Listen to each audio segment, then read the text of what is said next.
نحمده ونصلي على رسوله الكريم أما بعد أعوذ بالله من الشيطان الرجيم بسم الله الرحمن الرحيم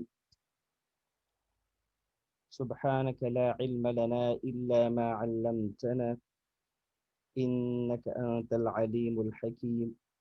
امید ہے تمام حضرات خیریت سے ہوں گے۔ آج درس نمبر 3 میں تمام احباب کو میں خوش آمدید کہتا ہوں۔ آج کے درس کو شروع کرنے سے پہلے ضروری ہے کہ کل کے درس پہ ایک مختصر نظر دوڑائی جائے۔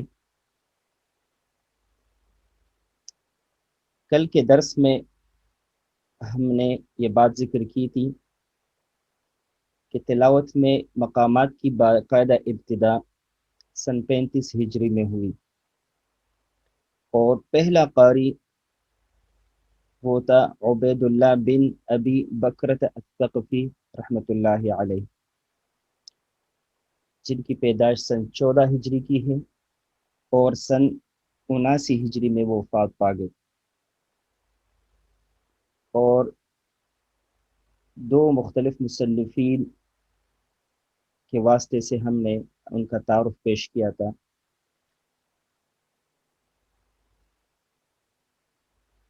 ان سے یہ مقامات ان کے نواسے عبید اللہ بن عمر بن عبید اللہ رحمۃ اللہ علیہ نے سیکھے، جو ابن عمر کے نام سے مشہور تھے، اور آگے ان سے کافی لوگوں نے استفادہ کیا، جن میں سعید العلاف کافی مشہور ہوئے، اور جن کو امیر المؤمنین کے قاری کے لفظ سے جو ہے جانا جاتا تھا، کیونکہ ان کی تلاوت کافی پسند تھی ہارون الرشید کو۔ اس کے بعد ہم نے ذکر کیا کہ دنیا میں جو مختلف انداز تلاوت ہے مقامات میں، ان کا تذکرہ کیا۔ اس میں قرات عراقیہ، قرات مصریہ، قرات حجازیہ، اور ان کا مختصر تعارف پیش کیا، ان کے انداز تلاوت کے بارے میں تھوڑی سی گفتگو کی، اور جو ان کے مقامات ہیں ان کا بھی ہم نے تذکرہ کیا تھا۔ اور ان تینوں میں سے قرات مصریہ کو جو قبولیت ملی، اس کی وجہ ہم نے بیان کی تھی کہ سب سے پہلے قرآن کریم کی آواز جو ریڈیو کے ذریعے سے پوری دنیا میں سنی گئی تو وہ مصریوں کی تھی، اور اس کے بعد پورا قرآن بھی جو ہے ریکارڈ کیا گیا سب سے پہلے مصری انداز تلاوت میں۔ اور عراقی قرات ہے، اس کے بارے میں ہم نے بات کی تھی کہ اس کی جو پڑھنے میں جو مشکلات ہیں وہ بھی ہم نے ذکر کی۔ اس طرح قرات حجازیہ جو ترویج نہ پا سکا تو اس کی بھی ہم نے مختصر وجوہات جو ہے بیان کی۔ اور پھر ساتھ ساتھ ہم نے جو مختلف مقامات ہیں ان کا ذکر کیا، مقامات عراقیہ کون کون سے ہیں، اور حجازیہ کون کون سے ہیں، اور مصریہ کون کون سے ہیں۔ مصریہ تو سب کو پتہ ہے۔ عراقیہ کے بارے میں ہم نے بات کی تھی، کل ایک دوست نے سوال کیا تھا کہ دو قسم کے مقامات عراقیہ کے ضمن میں ہم نے ذکر کیے تھے، تو فرق کا پوچھا تھا۔ تو ان کا جو فرق ہے، ان کے دو کیٹیگریز بنتے ہیں۔ پہلے جو کیٹیگری ہے وہ ہے رست ہے، بیات، سیگا، عجم، حجاز، دیوان، حسین و صبا، اور یہ وہ مقامات ہیں بنیادی، ان کے فروعات بھی ہیں، جو کہتے ہیں نا کہ ان کی مزید فروعات بھی ہیں کافی زیادہ۔ اور دوسرے درجے کے وہ مقامات ہیں جو بنیادی مقامات ہیں لیکن ان کے فروعات نہیں ہیں، ان میں سے کرد ہے، لامی، الحلیابی اور الکلکلی۔ تو اس وجہ سے ان کے یہ دو اقسام میں نے ذکر کیے تھے۔ امید ہے کہ سوال کرنے والے صاحب کو جو ہے بات سمجھ آ گئی ہوگی کہ ان کے دو کیٹیگریز، دو اقسام اس لیے ذکر کیے گئے کہ پہلی قسم کے فروعات بھی موجود ہیں، اکثر جو ہے پڑھے جاتے ہیں، اور جو باقی 4 مقامات ہیں ان کے فروعات نہیں ہیں، یہ بنیادی مقامات ہی ہیں، لیکن ان کے آگے کوئی فروعات عراقی مقامات میں نہیں ہے۔ اس کے علاوہ مقامات حجازیہ کا ہم نے تذکرہ کیا تھا کہ بحرم سجد یا بحمر دسج ان کا مجموعہ ہے۔ یہاں ایک بات مجھے یاد آئی، سوال میں یہ بھی کہا گیا تھا کہ مقامات عراقیہ کا مجموعہ کیا ہے، تو ان کا کوئی مجموعہ کسی نے ذکر نہیں کیا کتابوں میں، صرف جو ہے مقامات حجازیہ کا مجموعہ بحمر دسج یا بحرم سجد، اور مقام تلسیہ کا تو سب کو پتہ ہے سنع بسحرک۔ تو مقامات حجازیہ میں بنجگاہ ہے، حجاز، حراب، حسینی، مایا، رست، رکبی، دوکا، سیگا، چہرگاہ۔ اور ان کے حوالے سے جو میں نے ایک اہم بات کی تھی کہ اکثر جو ہمارے مشائخ ہیں ان کی کتابوں میں مقامات کے یہ نام لکھے گئے ہیں، اور اکثر احباب کا جو ہے ان کے بارے میں مختلف آرا ہے۔ کچھ کہتے ہیں کہ یہ مقامات کے عربی نام ہیں، اور جو باقی آج کل رائج ہے وہ فارسی نام ہے، اور دوسری جماعت کا یہ خیال ہے کہ مقامات صرف یہی جائز ہے اور باقی جو ہے ناجائز ہے۔ حالانکہ میں نے کہا تھا کہ اگر ان کا موازنہ کیا جائے تو اس میں بھی اکثر نام جو ہے وہ فارسی کے ہیں، مثلا بنجگاہ ہے، اس کے علاوہ حسینی ہے، مایا ہے، رست ہے، اور دوکا، سیگا، چہرگاہ، اور یہ ان مقامات سے ان کی مماثلت بھی ہے۔ تو بہرحال یہ ایسی بات نہیں ہے، کیونکہ ہمارے حفاظ جو تجوید کا علم جو ہے وہ حجاز مقدس سے جو ہے آیا ہے، تو اس وجہ سے مقامات کی وہی نام ہمارے اساتذہ کے ذریعے ہم تک پہنچے جو اہل حجاز کے ہاں مشہور و معروف تھے، تو وہی نام جو ہے اور وہی انداز تلاوت بھی جو ہے ہمارے پاس آیا۔ وہ الگ بات ہے کہ اس کو ترویج نہ مل سکی یہاں بھی، اور پرانے قراء کی تلاوت جو ہمارے مشائخ میں سے ہے ان کے اس انداز میں موجود ہے، لیکن آگے جو ہے وہ چیز اس طرح منتقل نہ ہو سکی۔ بہرحال یہ کل کا جو درس تھا ان کا ایک مختصر خلاصہ تھا، اور احباب سے درخواست ہے کہ کوئی بھی سوال ہو ذہن میں تو لازم پوچھ لیا کرے، اور دوسری بات جو اہم ہے وہ ہے کہ جو احباب جو ہے درس سنیں تو لازمی اپنی آراء سے جو ہے وہ آگاہ کرے، تو ہمیں تسلی ہوتی ہے کہ اتنی اہم باتیں اگر ہو رہی ہے تو کوئی جو ہے اس کو سن رہا ہے، تو یہ آپ لوگ کی ذرا مہربانی ہوگی، ہمیں بھی اندازہ ہوگا، تو جتنا آپ توجہ سے آپ سنیں گے اور ہمیں پتہ چلے کہ آپ توجہ سن رہے، تو انشاءاللہ یہ ہے کہ مزید ہم جو ہے دلچسپی کے ساتھ جو ہے پڑھائیں گے، اور آگے مزید انشاءاللہ اس معلومات شیئر کریں گے۔ اسی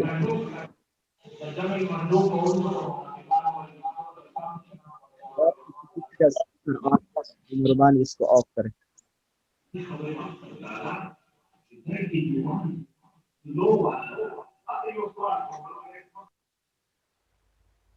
شکریہ۔ اب آتے ہیں آج کے درس نمبر 3۔ آج کا درس ہمارا ہے مقام کے بارے میں۔ ہم نے تو مقامات کا تعارف تھوڑا سا مختصر کر دیا تھا، پھر تلاوت میں اس کے بارے میں بات کی تھی۔ آج ہم صرف مقام کی طرف آتے ہیں کہ مقام کے معنی کیا ہے، اور اس حوالے سے کچھ مختصر گفتگو کریں گے انشاءاللہ۔ آئندہ دروس میں مفصل انداز میں جو ہے اس کا تعارف پیش کریں گے۔ آج صرف مختصر انداز میں جو ہے مقام کا ہم تعارف پیش کریں گے۔ مقام کے لفظی معنی جگہ کے ہیں، یہ سب کو معلوم ہے کہ مقام جو ہے جگہ کو کہتے ہیں، اور اس کے علاوہ لوگوں کی جماعت، جو لوگوں کی جماعت کے لیے بھی لفظ مقام کا استعمال ہوتا ہے۔ لیکن یہاں جو مقام کا کی جو معنی بنیں گے اصطلاحی طور پر، مقام کا جو ایک بہت مختصر اور آسان معنی جو ہے وہ ہے نغمات کا مرتب مجموعہ، مختلف نغمات کا مرتب مجموعہ۔ اب نغمات کیا ہے یہ انشاءاللہ آگے تفصیل کے ساتھ اس کو پڑھیں گے، اور جو مقام کے اصطلاحی معنی تفصیل کے ساتھ انشاءاللہ اس کو ذکر کریں گے کہ کس طریقے سے جو ہے وہ نغمات کا جو ہے ایک مرتب مجموعہ بنتا ہے اور کس طریقے سے بنتا ہے اور کیا اس کے لیے لوازمات ہے، تو انشاءاللہ اس کو ذکر کریں گے۔ یہاں صرف بس اتنا جو ہے آپ جان لیں کہ نغمات کا ایک مرتب مجموعہ وہ مقام کہلاتا ہے۔ کس طرح مرتب کہ جو ہے ہر مقام جو بنتا ہے وہ تقریباً 8 نغمات سے بنتا ہے۔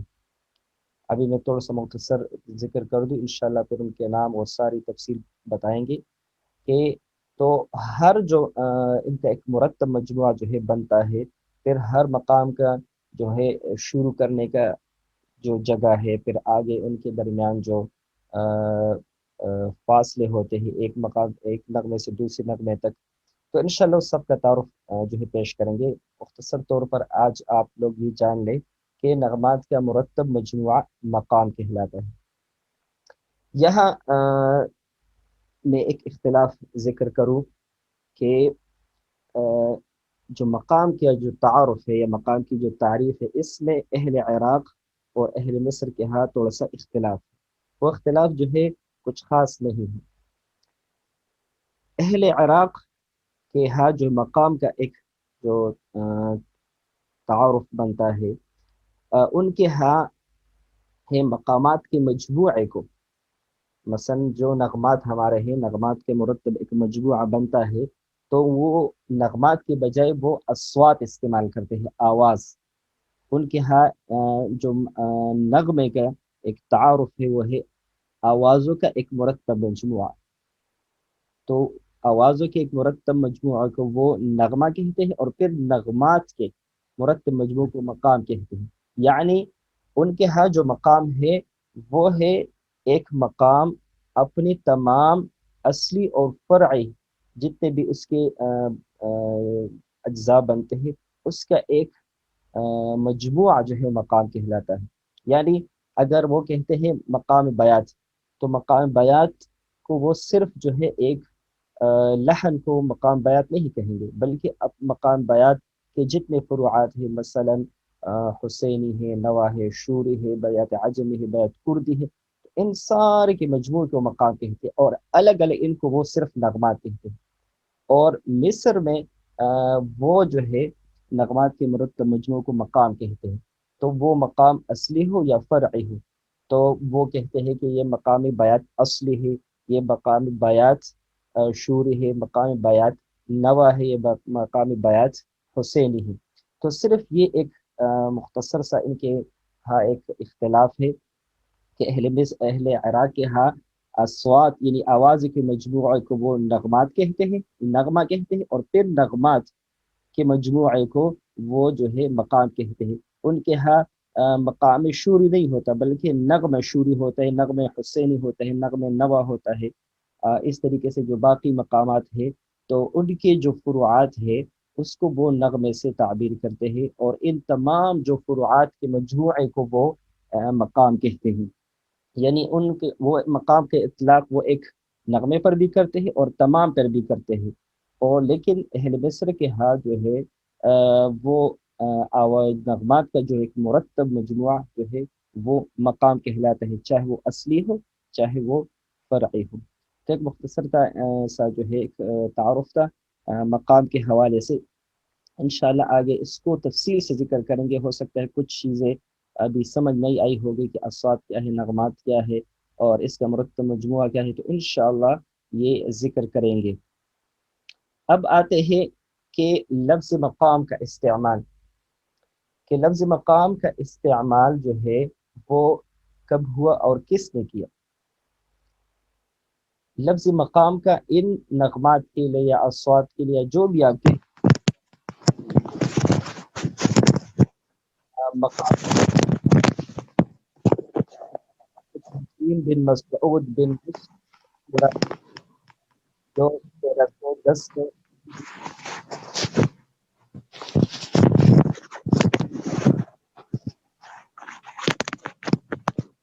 مائک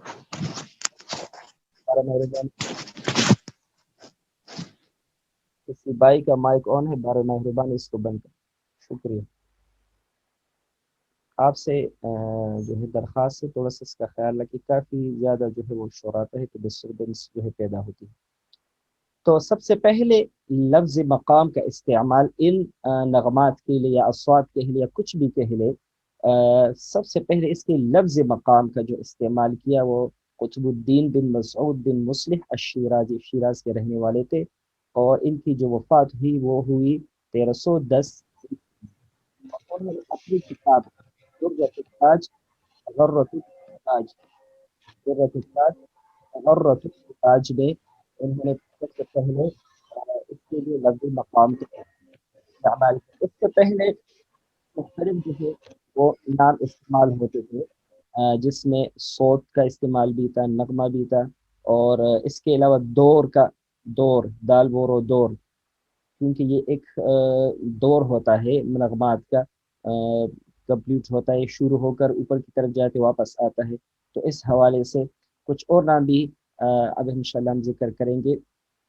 تو مقام کے لیے استعمال ہونے والے نام مختلف ادوار میں یا مختلف علاقوں میں مقام کے لیے جو ہے مختلف نام استعمال ہوتے تھے اور یا کچھ ہو رہے ہیں۔ پہلا جو ہے صوت ہے، صوت کا استعمال کافی رہا ہے، اور عرب میں جو عرب خطے میں اس کا استعمال کافی زیادہ رہا ہے۔ اس مقام کے لفظ مقام کے استعمال سے پہلے صوت کا استعمال جو ہے وہ ہوتا تھا۔ دوسرے نمبر دور، اس کا بھی استعمال جو ہے کتابوں میں ملتا ہے، پرانی کتابوں میں، کہ دور مثلا دور بیات یا دور حجاز یا دور حسینی جو بھی ہے، اس طرح صوت، صوت الحجاز یا صوت الصبا، اس طرح کے جو ہے وہ نام استعمال ہیں۔ تیسری نمبر پر طبع، مثلا طبع حسینی یا طبع حجاز، طبع بیات، طبیعت سے کی وجہ سے طبع بھی کیا گیا ہے، کیونکہ جو مختلف مقامات ہیں وہ مختلف طباع کو ذکر کرتے ہیں۔ آپ کی جو ہے انسان کی مختلف طبیعت ہوتی، خوشی، غم، اور جو ہے غصہ، اور جو ہے نرمی، تو اس حیثیت سے کچھ کتابوں میں اس کے لیے لفظ طبع کا بھی استعمال ہوا ہے۔ لفظ نغمہ کا استعمال بھی ہوتا تھا، مصر میں پہلے جو ہے اس کے لیے لفظ نغمہ کا استعمال ہوتا تھا، مثلا نغمۃ الحجاز، نغمۃ یہ، لیکن بعد میں نغمہ جو ہے آواز کے درجے کے لیے استعمال ہونے لگا، اور پھر جو ہے مقام کا استعمال جو ہے وہ شروع ہوا۔ اس کے ساتھ ساتھ لحن کا بھی استعمال جو ہے وہ رائج ہے کچھ جگہوں پر، اور خصوصاً تلاوت کے حوالے سے اکثر جگہوں پر لحن کا جو ہے وہ استعمال ہوتا ہے۔ لحن دو معنی میں استعمال ہوا ہے مقامات کی علم کی روح سے، انشاءاللہ کی تفصیل ذکر کریں گے، اب مختصر بتا دوں کہ لحن تو ایک یہ ہے کہ مقام کے معنی میں بھی استعمال ہوا ہے، کہ مثلا لحن بیات، لحن سیگا، لحن رست، اور الحان جس طرح ہے۔ اور دوسرا جو استعمال ہوئے لحن مقام کے استعمال کے انداز کو، یعنی مقام کو جب آپ استعمال کرتے ہیں تو اس کو میں آپ کون سا انداز اختیار کرتے ہیں، تو اس انداز کو بھی لحن کہا گیا ہے، کہ مثلا مختلف قراء جو ہے پڑھتے ہیں، ہر ایک کے پڑھنے کا انداز الگ ہے، ہر ایک کے مختلف مقامات کے جو ہے پڑھنے کا انداز وہ الگ ہے، تو وہ جو لحن بنتا ہے وہ اس کا جو ہے اپنا ایک لحن ہوتا ہے، آواز ان کی اپنی ہوتی ہے، ادا ان کی اپنی ہوتی ہے، مقام وہی ہوتا ہے، لیکن پڑھنے کا انداز جو ہے وہ دوسروں سے الگ ہوتا ہے، تو وہ بھی لحن کے استعمال میں آتا ہے۔ اور اس کے ساتھ ساتھ کہ لحن جو ہے وہ عربی اور غیر عربی مقامات کے انداز تلاوت کے لیے بھی استعمال ہوتا ہے، کہ اور جس طرح بلحون العرب، کہ عرب کے انداز، عربوں کے انداز میں جو ہے مقامات پر، جس طرح میں نے ذکر کیا تھا کہ دنیا کے تقریباً ہر خطے میں مقامات جو ہے کا استعمال موجود ہے، لیکن تلاوت کے لیے مناسب ہے کہ صرف جو عربی لحن ہے، عربی انداز ہے، وہ اختیار کیے جائے۔ انشاءاللہ اس پہ بھی آگے بحث کریں گے۔ ایران میں جو ہے مقام کے لیے آوازہ یا دستگاہ، یہ لفظ زیادہ مشہور ہے، اب تو وہاں بھی مقام کا استعمال ہوتا ہے، لیکن دستگاہ بھی جو ہے وہ مشہور ہے اور جو ہے استعمال ہوتا ہے۔ اگلا ہے ترنم۔ ترنم کا لفظ جو ہے وہ یہ انڈونیشیا ملیشیا کے ہاں جو ہے رائج ہے۔ ترنم بیاتی، ترنم سیگا، ترنم رست، تو وہ مقام کے بجائے وہ ترنم کا جو ہے استعمال کافی کرتے ہیں، تو ترنم بھی جو ہے وہ استعمال ہوتا ہے مقام کے لیے، لفظ ترنم بھی استعمال ہوتا ہے۔ اگلا ہے راگ۔ راگ سے آپ واقف ہوں گے، اس کا تعلق کیونکہ موسیقی سے ہے، لیکن مقام کی ہی یہ قائم مقام آپ سمجھ لیں، یعنی اسی مقام کے معنی میں جو ہے وہ استعمال ہوتا ہے۔ اور اس کے لیے حضرت شاہ ولی اللہ رحمۃ اللہ علیہ کی جو مشہور کتاب الفوز الکبیر، انہوں نے اس میں اس کا باقاعدہ تذکرہ کیا ہے کہ جو یونانی لوگوں نے جو ہے کچھ اوزان مقرر کیے ہیں، ان کے لیے انہوں نے لفظ مقام کا جو ہے وہ مقامات ان کو کہتے ہیں، اور ہمارے ہاں بر صغیر میں اسی کے لیے جو ہے راگ کا جو ہے لفظ استعمال ہوتا ہے۔ تو یہ ایک تقریباً ہم معنی لفظ ہے، اور اس حوالے سے ایک مقالہ بھی لکھا گیا ہے انگریزی زبان میں کہ عرب مقامس سملرٹی ود انڈین راگاز، تو اس میں انہوں نے ذکر کیا ہے کہ مقامات میں کون سا مقام جو برصغیر پاک و ہند میں جو راگ ہے اس کے مطابق ہے۔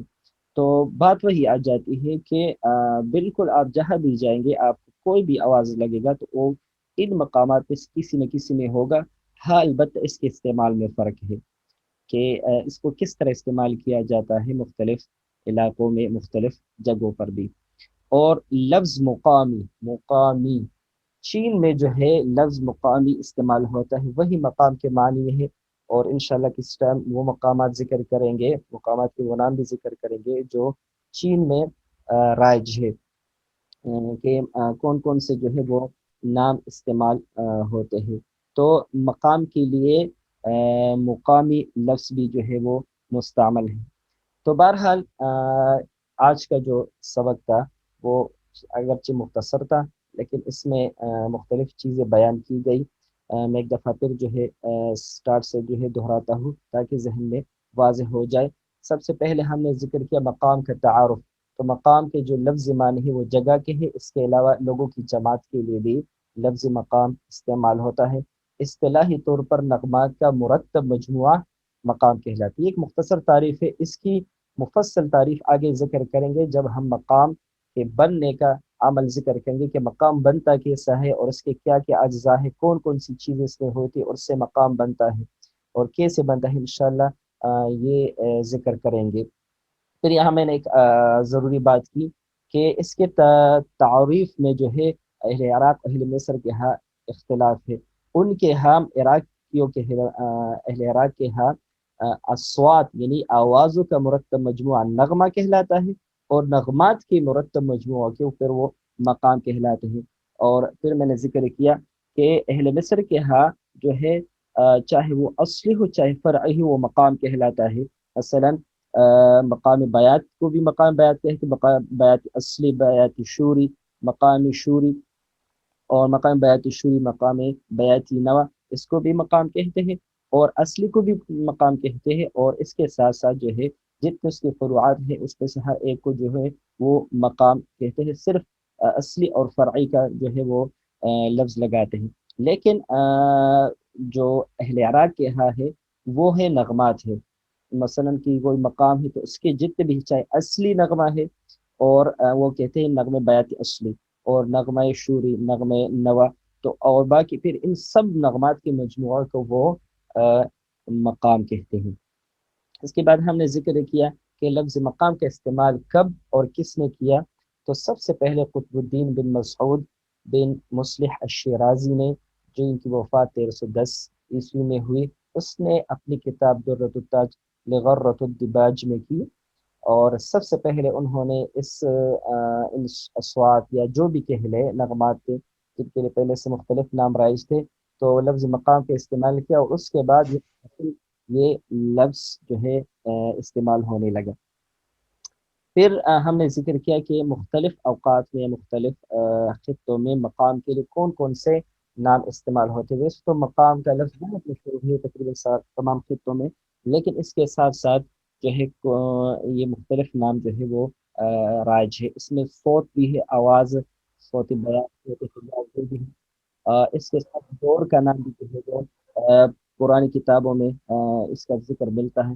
اس کے ساتھ ساتھ طبع، طبیعت کے لحاظ سے جو ہے طبع کا لفظ بھی جو ہے استعمال ہوتا ہے. ایک ذہن میں ابھی میرے آ رہا ہے کہ جو الجزائر ہے، یعنی جو مغربی ممالک ہے مسلمان، وہاں نوبہ کا استعمال بھی ہوتا ہے. نوبہ، نون وہ بھی، اور جو گولتا ہے نوبہ، مثلا نوبت الحجاز، نوبت الحسینی، نوبت الرست، نوبہ کا اس لفظ بھی جو ہے وہ استعمال ہوتا ہے.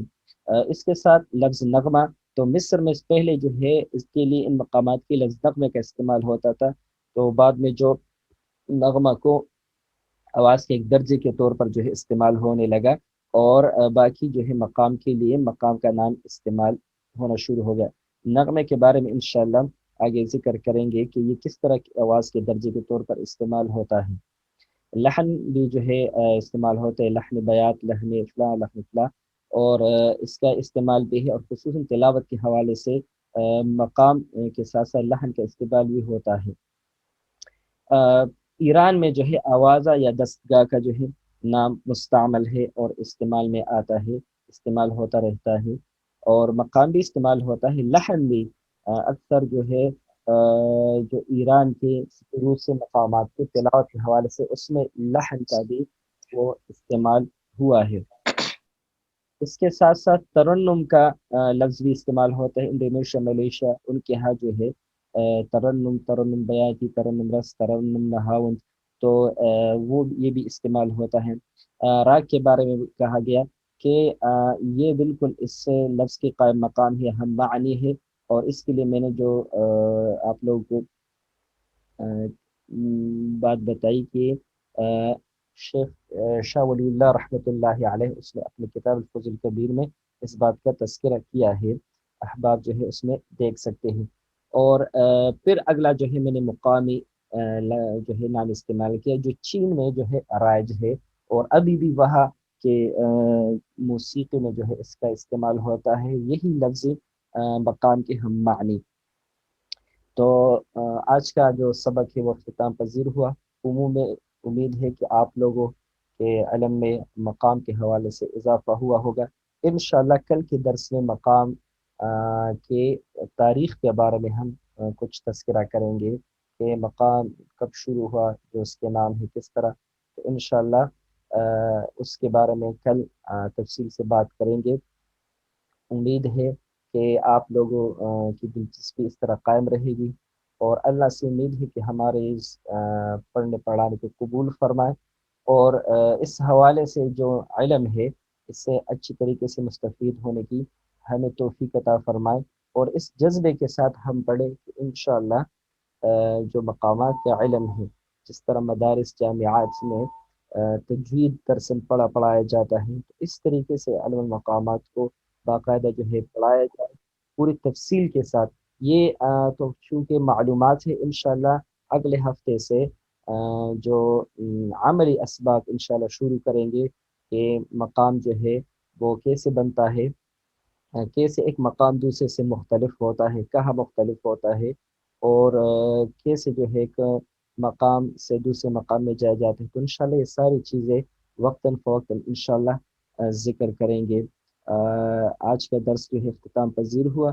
آپ لوگوں کی آراء کا انتظار رہے گا، اور خصوصاً جہاں جس حوالے سے جو ہے سوال ہو، پہلے درس، دوسرے درس، آج تیسرا درس تھا، تو جتنے بھی سوالات ہو تو لازمی طور پر جو ہے وہ پوچھ لیا کرے گروپ میں، تاکہ جو ہے اور کسی کے ذہن میں اگر وہ سوال نہ آیا ہو تو ان کو بھی جو ہے وہ جواب ملے، ان کو بھی سمجھ آ جائے. تو یا تو گروپ انشاءاللہ آپ لوگوں کو جواب دیں گے، ورنہ تو جو ہے درس میں انشاءاللہ جو ہے اس کو تفصیل سے بیان کریں گے.